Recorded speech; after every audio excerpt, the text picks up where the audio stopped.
This is awesome. Okay, hey, thanks for coming, gang. Really appreciate it. My name is Jason Abrams. My guess is that I'll be joined shortly by the one and only Brett Tanner, and I won't be joined today by our president, Mark King, although 8 Weeks to Wealth is a collaboration between all of us. So Brett and Mark and I are wildly passionate about wealth, and here's what we know about money. We know, there he is, we know that money is a mystery for some and very simple for others. And we also know that every one of us already has a story about money that we tell ourselves. And the story is either that you deserve to have an unlimited amount of it and you can, or it's there's never enough of it.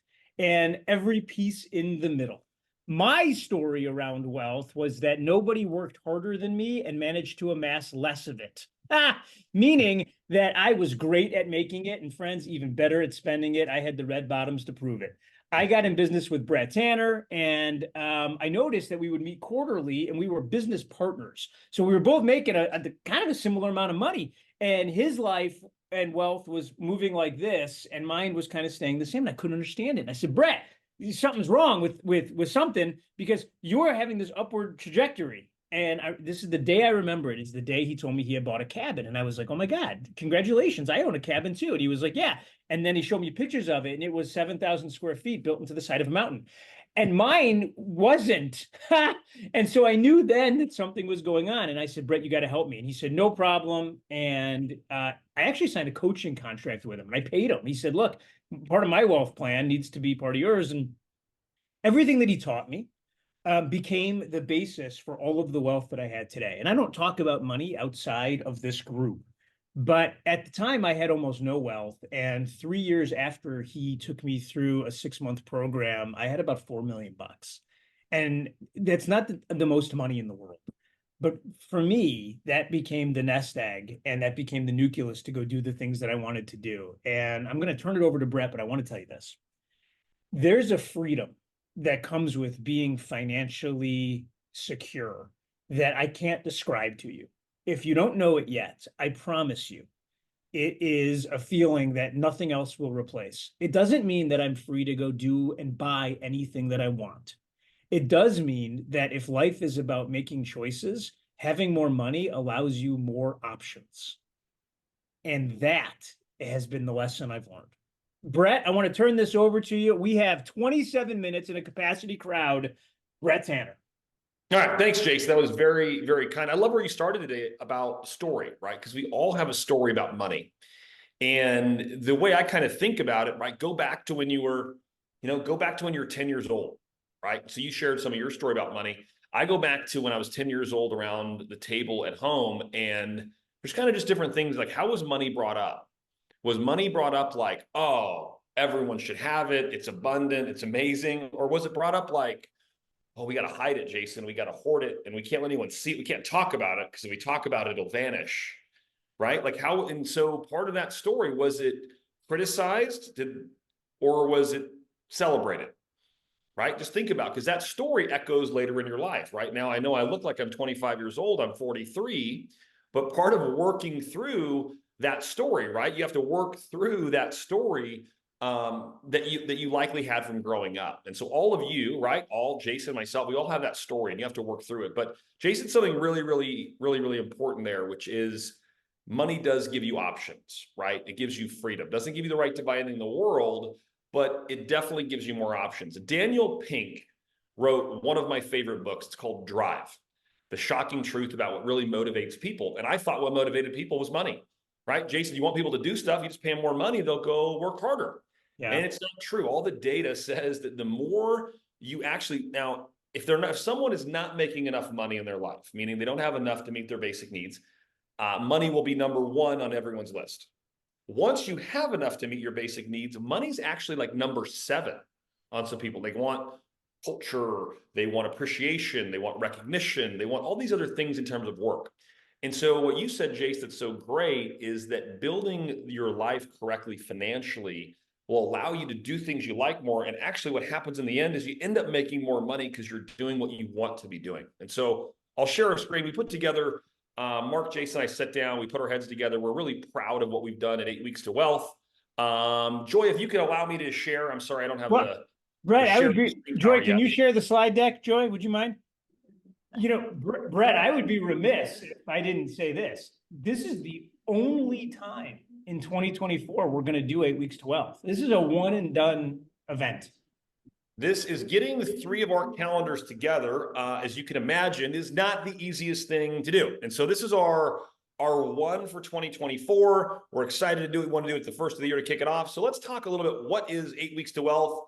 Let's start by saying what we're not. Jason is not a rocket scientist. I'm not a doctor. Mark's not an attorney. We're none of those things. What these are principles that the three of us all use in our life, and we share them with you. But you should always check with your professional. More legal stuff.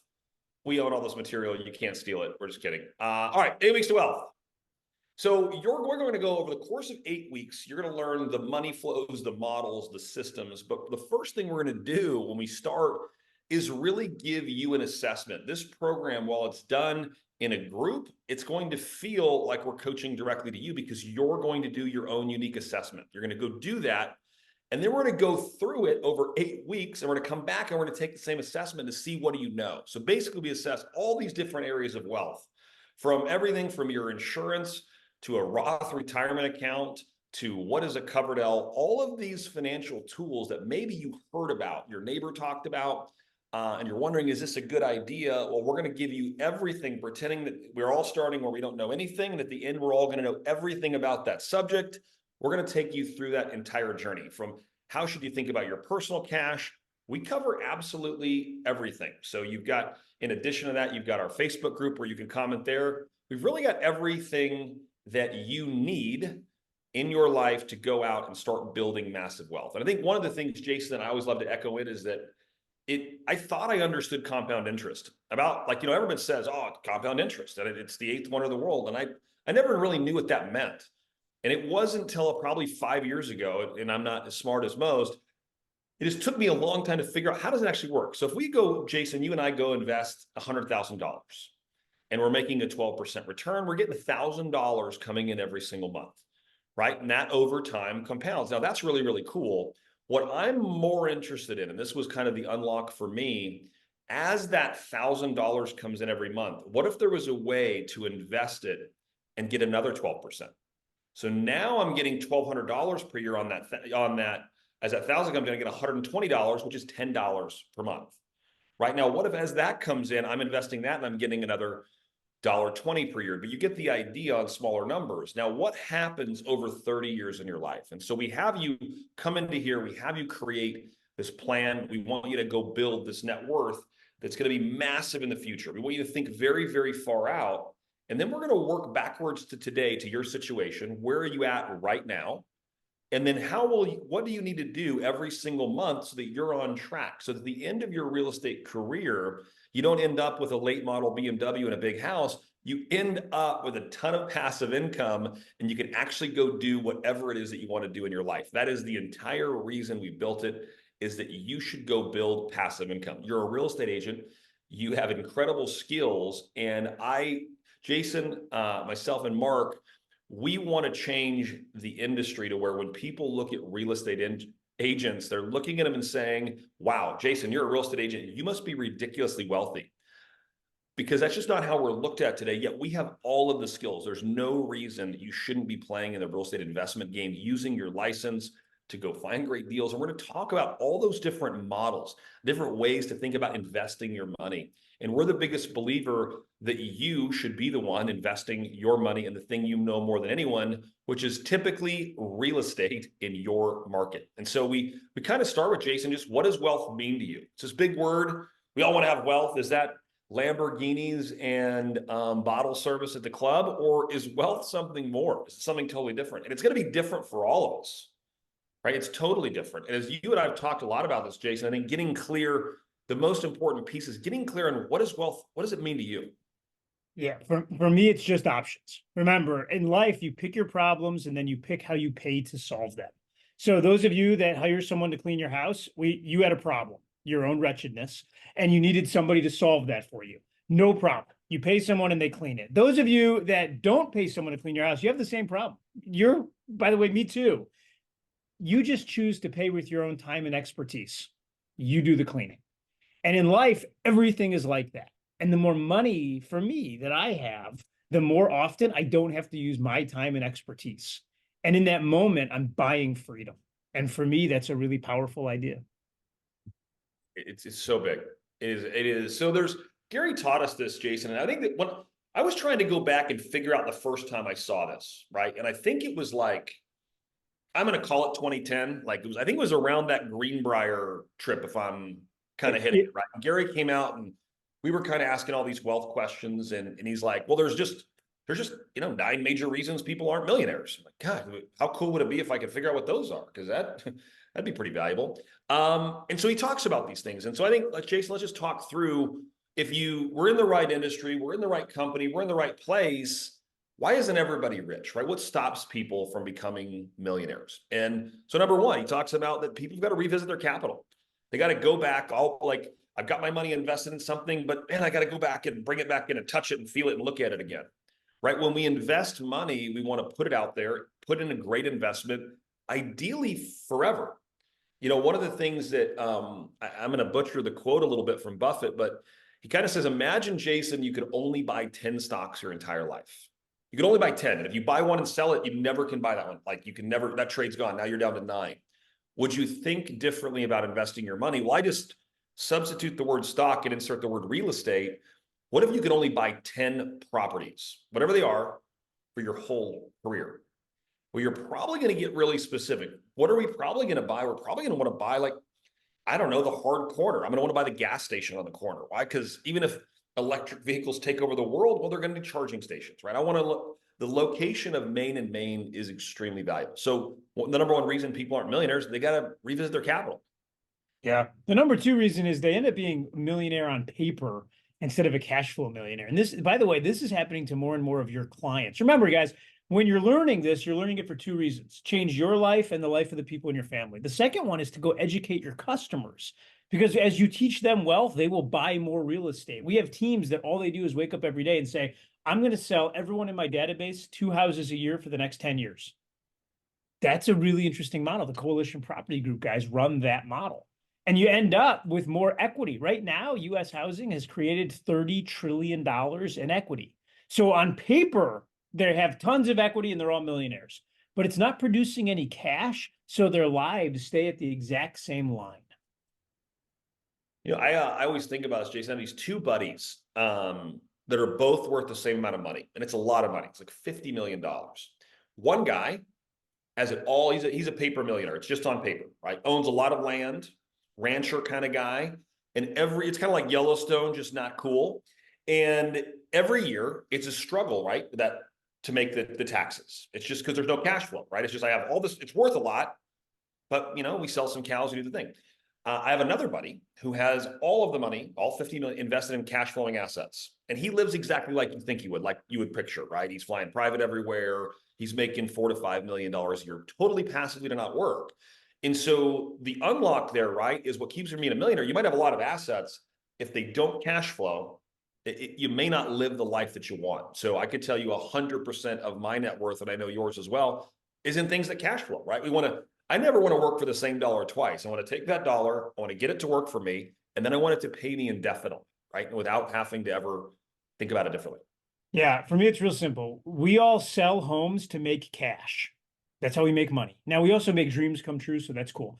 But then I use the cash to buy things that go up in value and throw off positive cash flow. That's it. That's the whole model. So when someone comes to me and tries to sell me something that doesn't throw off positive cash flow, they're like, hey, you should buy gold, or you should buy this new Bitcoin ETF, or it's going to be awesome with Ether, and all good. Does it go up in value, and does it throw off positive cash flow? If it doesn't do both, I can't be involved. 100%, right? The next is the urge to be liquid, right? Like, so I've got to have cash on hand all the time, right? So I can't tie it up in this investment that I need to hold for 5 or 10 years. I need to get the cash to me sooner, right? I just have to have it on my hands sooner. Number 4 is a good one, Jason, is debt. And everyone's going to have a different relationship with it. And by the way, and when we say debt here, we're not talking about bad debt. We're going to talk about debt related to, I really think you should only have debt on things that cash flow, like mortgages, things like that. But so we want to help you if you have any bad debt, credit cards or cars, whatever. We want to work through that, right? That's one of the places we want to pay it off. Interest is one of your biggest expenses. And so we want to figure out what's the right relationship for you with debt, right? So I love this back and forth. So Jason and I don't want to speak for you, Jason, but I think we believe that reasonable debt is okay, right? If we're going to buy a house and put 30% down, it's okay. Now, Oh, Mark says, hey, I really don't like debt. I think you should pay cash for everything. There's no wrong answer in that, right? Right? We can all be right. We can, and so I think and I always say, like, what does it mean? Is 30% work for you? My model on debt, if I buy a house, regardless of the down payment, I will not put less than 20% down. That house has to cash flow at $400 per month after everything's paid for. So in a high interest rate environment like today, what does that mean? I'm not able to do that and put 20% down. I might have to put 40% down because I'm a movable model and I want to be protected. I want it to cash flow indefinitely. I read a recent stat, Jason. I thought it was, and I double checked it because I was like, is that right?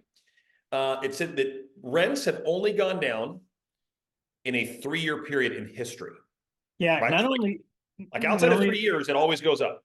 not only is that accurate, but they're at an all-time high.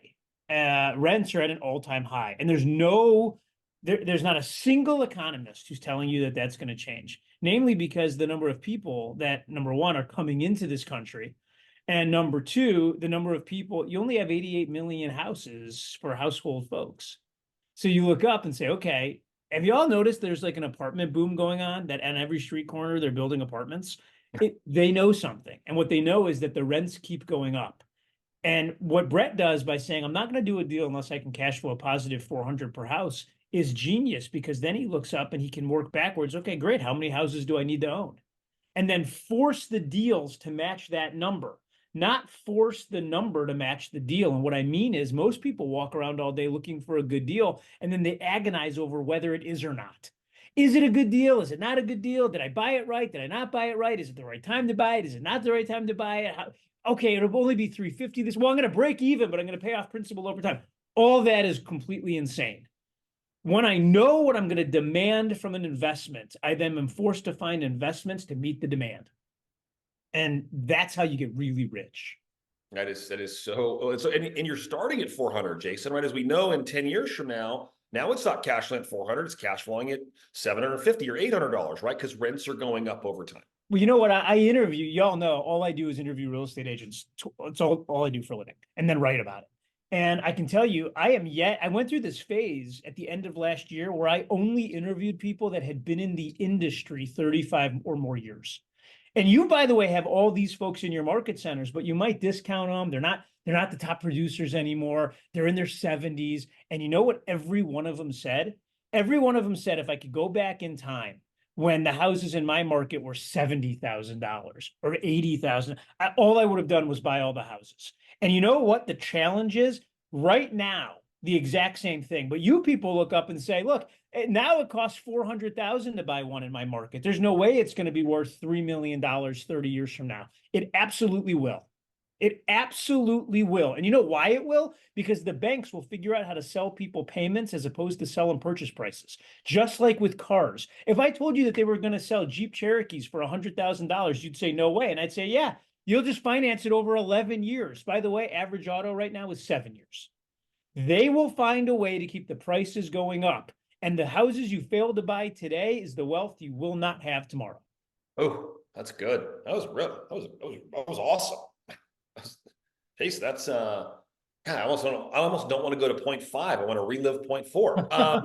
Number five, the need or urge to live high on the hog before their cash flow can support them in that way. I mean, the way this was told to us was through Gary, and the way Gary protected his wealth in his life is he made sure he had enough passive income coming in to support his current lifestyle before he ever changed the expenses in his current lifestyle.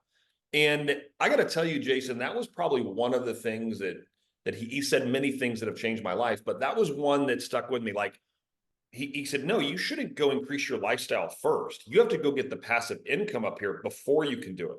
And once you do that, you almost make the decision, I don't know if I want to increase my lifestyle, right? Because I'd rather just have this passive and kind of have my plan go faster. But so many of us, I think we need to live high on the hog before our cash flow can support us in that way. Dude, this is a guy. Gary said to me the other day, he goes, "Have you changed out all the laces in your shoes?" And I go, "No, what do you mean?" He goes, "Go change out the color of the laces. Then you don't have to buy new shoes. You get an extra year. You go out and put that money into an investment." God, that's crazy. Even, yeah, now, right? I was with him a couple weeks ago. That was 2 weeks ago. That is right now. Like he just did that. Well, no, 2 weeks ago, he told me, he goes, yeah, they had this big yards. I guess they had this like garage sale in Austin, right? Oh, he gets it. Somehow he's worked it out so he gets into the garage sale first. Dude, he'll buy a year's worth of books. He went and bought he bought these certain, I can't remember the toy for his grandkids. And he's like, yeah, Brett, I paid $5. And he goes in a store. It'd have been $200. I went, it's so great to see, because here's a guy who has pretty significant resources who's still practicing what he preaches today, right? Yes. He's still doing it, but that's why he is who he is, right? So number 6 is a big one, right? We don't see people as an investment. We all understand, we go out, we buy a house for $200,000, it rents for $1,500 or $1,300. We all understand that. I think one of the misses sometimes we can have is that we don't realize, what if we invested, let's say again, that same $200,000 house, what if we invested in 2 people? And what if their job was to wake up every day and go find you great deals that hit your model? And if you didn't want to do it, that deal could go to your clients, or you could have other investors in your market and you could make money on them, right? So thinking about people the same way we think about investing, because here's the reality. A great house we buy, net, right? Our return on our money is likely going to be 6 to 8% if we buy it really, really well, assuming we just paid all cash.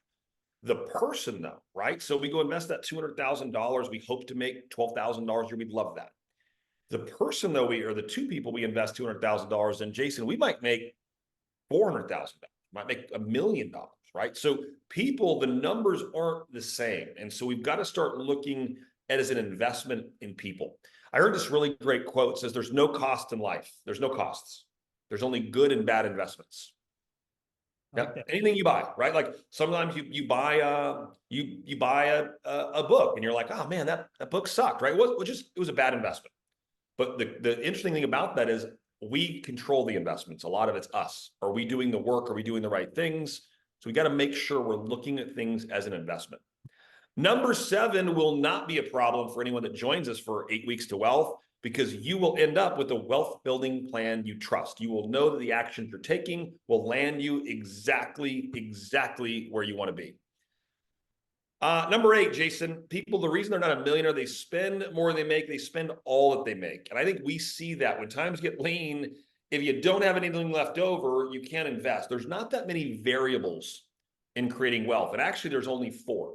There's only 4 variables to creating wealth, right? You got number 1, how long do you want to invest for? What did you start with? How much money do you have? How much money do you want to put away every single month? And what's the return on that? That's it. There's only 4 things. And one of them is what you started with, which is fixed, right? Every one of us has a certain amount of money we started with. So there's really only 3, right? How long, how much we're going to put every month, and how much will you get as a return? And so when you think about that, that's what all fits into the wealth building plan you'll build in 8 weeks to wealth. All right, Jason, number 9. Yeah, the last one's important. And we got like 5 minutes left in this call. And that's why we do this one as number 9. They don't study money or the rules of investing. So here's the deal, y'all. The reason that I started this course with Brett and Mark was because we did a poll, and we did it before Mega Camp in 2021. And we asked just random agents. We said, hey, what's keeping you from buying investment real estate? What's keeping you from going out and building wealth? What's keeping you? Because there was an epidemic. I walk through offices, everyone's got a vision board, but no one's gotten anything on the board. They all just have glue sticks and they're putting pictures of yachts on, and it really pisses me off because they're no closer to living their life. I think vision boards are the dumbest thing on the planet. And you know what the number 1 answer was? I don't have enough money to go buy the first investment property. That was the answer. It's not that I don't want to invest. It's that I don't have the money. And the only reason anyone would say that is because they don't actually know the rules of money. Because every single person on this call, that's not your problem. Your problem is you don't have the thing to invest in. If you did, all the money would show up. And you're like, yeah, I've heard that before. It's not true. It is true. You know how I know? Because Brett and I will personally write checks for all the right deals. So you no longer have that. But here's the trick. If you actually follow the rules in order, you won't need our money. You absolutely will not. You'll follow the rules in order, including the lead gen for the right kind of deals, and then you will have the money to buy it. And the first 2 years of running the model that we're going to give you is going to feel slow. And the third year, it's going to feel a little faster. And by the fifth year, you're going to be the one. And when I say the one, here's what I mean.